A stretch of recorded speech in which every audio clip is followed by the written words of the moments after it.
There I am at Mount Rushmore. There are the four heads, the four famous heads above me. Honestly, this has become such a political football of late uh, that it's hard to just look at it objectively with, uh,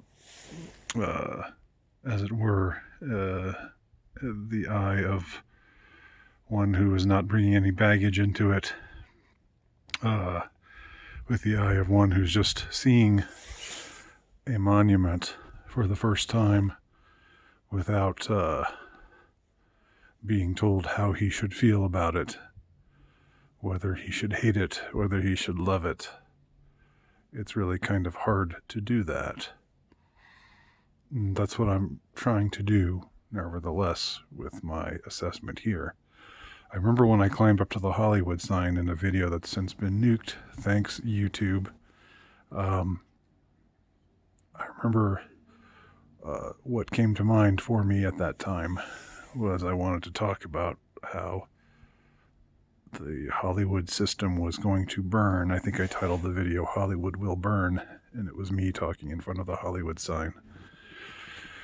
Now as I stand here with the foreheads of the four presidents that were deemed important enough to carve into stone on this rock formation here on the Black Hills, the beautiful Black Hills of South Dakota. I mean, a lot of things come to mind. First of all, yes, it is impressive. It's impressive in the same way that, I don't know, the Sphinx is impressive. The Easter Island faces are impressive. They certainly jump out at you, but there's also an oddness to them. There's something kind of odd about these faces, just meeting with these faces, even if you know who they are, even if you admire every single one of them. It's kind of strange. It calls attention to itself, and yes, it's pretty impressive feat, particularly considering it was done without modern technology that exists today. But I remember what I had to say about the Hollywood sign. I think in some ways also applies here, although this is probably not going to be a message that some are going to want to hear, because everything is so politicized now. I think this is as much a monument to celebrity as the Hollywood sign is a monument to celebrity. These are great men of history, capital G, capital M, capital H. Really, they are celebrities.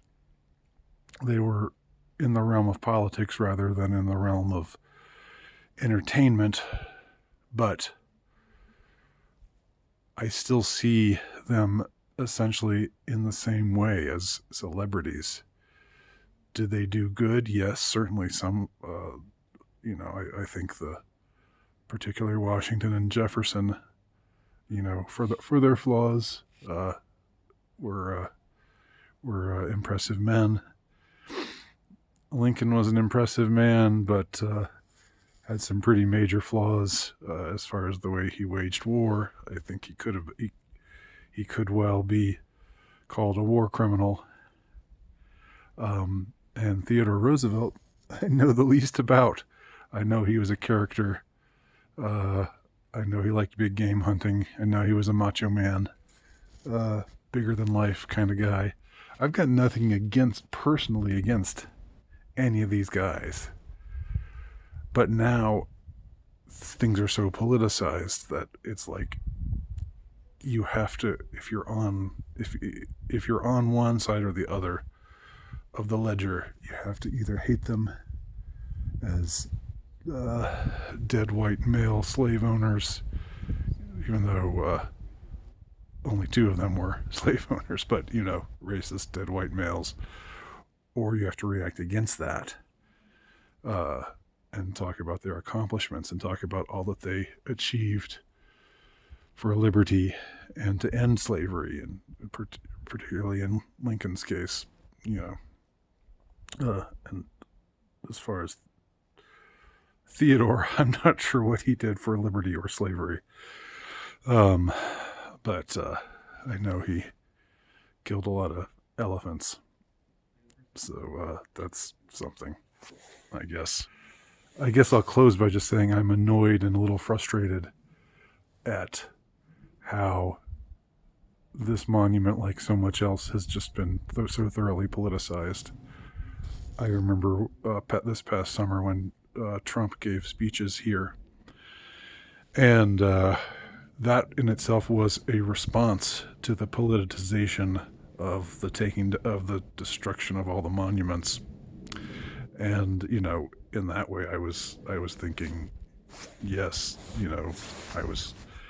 I approved of someone standing up before the monuments of people who were historical movers and shakers for all their flaws, and not just being supportive of this mob that's being led around by the nose, this anarchic, nihilistic mob,